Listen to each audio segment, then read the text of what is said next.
आज मुख्यमंत्री नवीन पट्टनायक लक्ष्मी बस योजन सामिल है तालचेर। ଏହି ଯୋଜନାରେ ତାଳଚେର ଅଞ୍ଚଳ ମହିଳା ଛାତ୍ରୀ ଏବଂ ବିକଳାଙ୍ଗମାନଙ୍କ ଲାଗି 3ଟି ନୂତନ ବସ୍ର ଚଳାଚଳର ଶୁଭାରମ୍ଭ କରିଛନ୍ତି ତାଳଚେର ବିଧାୟକ ଶ୍ରୀ ବ୍ରଜକିଶୋର ପ୍ରଧାନ। ଏ ବସ୍ 3ଟି ତାଳଚେର ବସ୍ଷ୍ଟାଣ୍ଡ ଠାରୁ ଆରମ୍ଭ ହୋଇ ଘଣ୍ଟପଡ଼ା, ଟେଣ୍ଟୋଲୋଇ ଏବଂ ଗୋବରା ଗ୍ରାମ ପଞ୍ଚାୟତ ପର୍ଯ୍ୟନ୍ତ ଚଳାଚଳ କରିବ। ଏଥିରେ ମହିଳା ଛାତ୍ରୀ ଏବଂ ବିକଳାଙ୍ଗଙ୍କ ପାଇଁ ଟିକେଟର ମୂଲ୍ୟ 5 ଟଙ୍କା ରଖାଯାଇଛି। ବ୍ୟୁରୋ ରିପୋର୍ଟ, ଦମନ ଟିଭି ନ୍ୟୁଜ୍। जय जगन्नाथ स्वामी जी की जय जगन्नाथ स्वामी जी की जय माँ हिंगुड़ा की जय माँ हिंगुड़ा की जय माँ हिंगुड़ा की तालचेर उत्तर उन्नति हो, ओडिशार उन्नति हो। बोल आनंद कुमार।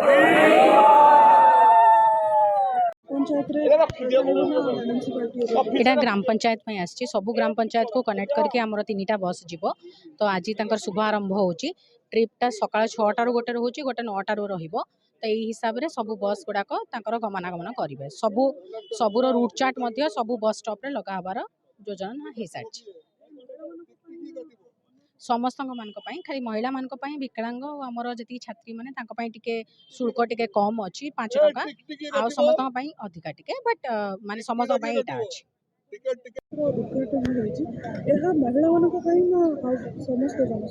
आज एक शुभ मुहूर्त। ए शुभ दिवस अवसर में 4.5 कोटी जनमानस प्रतीक प्रिय मुख्यमंत्री नवीन पट्टनायक द्वारा लक्ष्मी बस अनुगुल जिले में उद्घाटित हो सारी।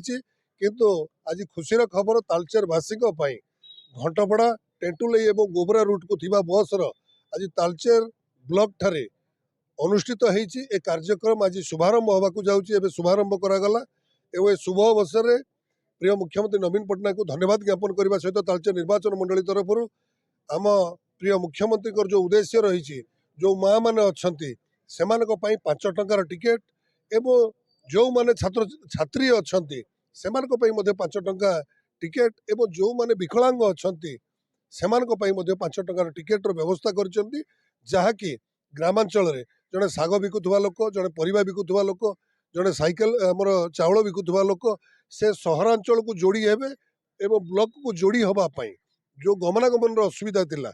आमर सहर बजार रे ट्रक बस चलूला किंतु जो सम्मुखीन होते असुविधार सम्मुखीन होते समस्ते ए उपकृत हेबे जहाँद्वारा कि गाँव लक्ष्मी वृद्धि हम। जो प्रिय मुख्यमंत्री उद्देश्य अच्छी जे गाँव सहर, सहर गाँव को गलापर जो वाणिज्य हम एवं पिला माने छात्र छात्री माने उपकृत होगा सहित विकलांग माने जो माने अच्छी कौन ऑफिशियल कार्यक्रम ताहा भी से माने निरायसरे करें।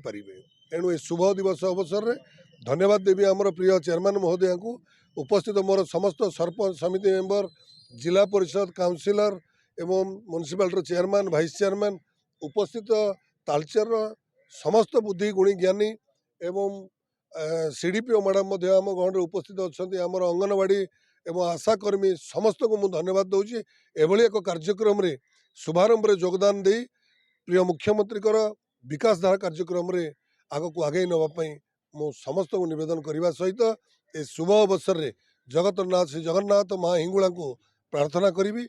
ए कार्यक्रम टी निश्चित भाव में लोकादृत हम बोली आशा करुच्ची।